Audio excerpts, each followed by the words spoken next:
Salam Nusantara. Saudara-saudara, hari ini adalah hari yang sangat baik untuk mendiskusikan kembali soal ontologi pendidikan kita.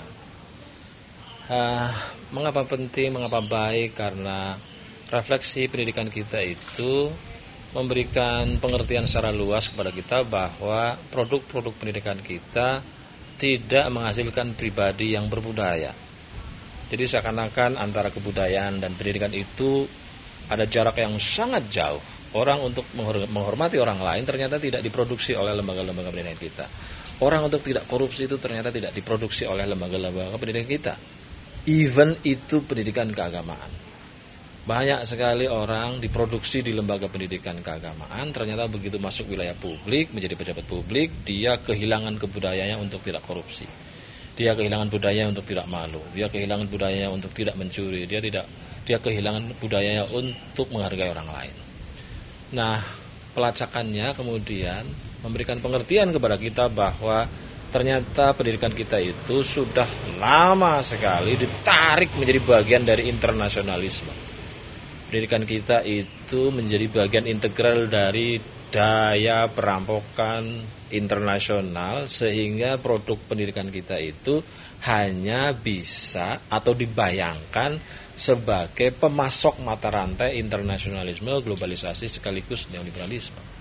Ini sangat berbahaya sebab kita di sini adalah untuk ber-Indonesia. Ber-Indonesia itu artinya adalah melawan seluruh tradisi penjajahan. Ber-Indonesia itu artinya adalah melawan bahkan menghapuskan penjajahan. Bagaimana caranya? Adalah dengan mendidik generasi berikutnya yang memiliki akar-akar sejarah, akar-akar budaya yang tertancap ke dalam dan menjadi pohon yang luar biasa besar karena batangnya itu adalah batang yang rimbun. Karena itu bicara kebudayaan adalah bicara sajarah. Sajarah itu adalah pohon, menjadi bahasa Indonesia menjadi sejarah, dan pohon yang baik adalah pohon yang memiliki akar-akar yang kuat. Tanpa akar-akar yang kuat, sejarah kita akan roboh. Tumbuhan akan roboh, bangunan akan roboh.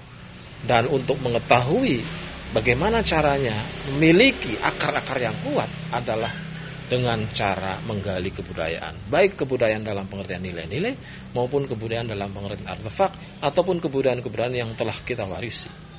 Itulah mengapa di masa depan tidak ada cara lain untuk merekonstruksi pendidikan adalah dengan menjadikan kebudayaan sebagai ontologi. Orang Indonesia adalah orang yang mengerti kehebatan masa lalu, mentradisikannya, mengembangkannya, menciptakan hal-hal baru yang lebih bagus agar ia menjadi budaya kita semua. Menjadi budaya bangsa kita.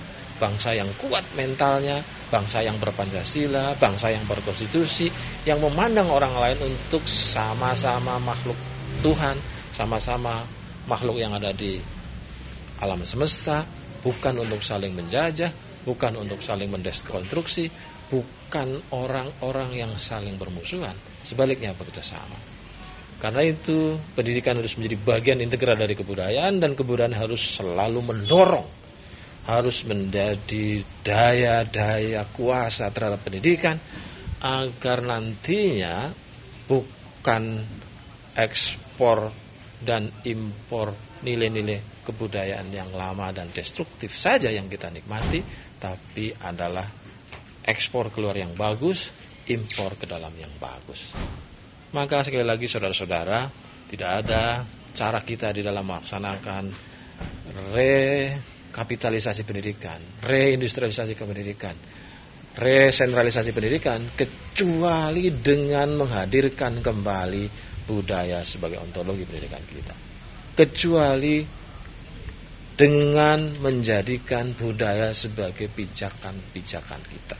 Budaya yang bagaimana? Adalah budaya yang bersumber dari kebaikan-kebaikan masa lalu, sambil menciptakan budaya-budaya baru dan meneruskan budaya-budaya lama yang bagus itu demi kelangsungan Indonesia Raya.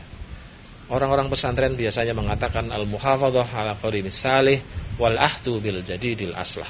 Mempertahankan masa lalu yang masih bagus sambil menciptakan hal-hal baru yang lebih bagus, yang itu kemudian menjadi nilai-nilai kita di dalam berpendidikan, berkebudayaan, berindonesia dan bersemesta.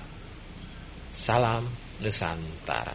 Pengen punya pemimpin yang bisa membangun negeri tanpa hutang,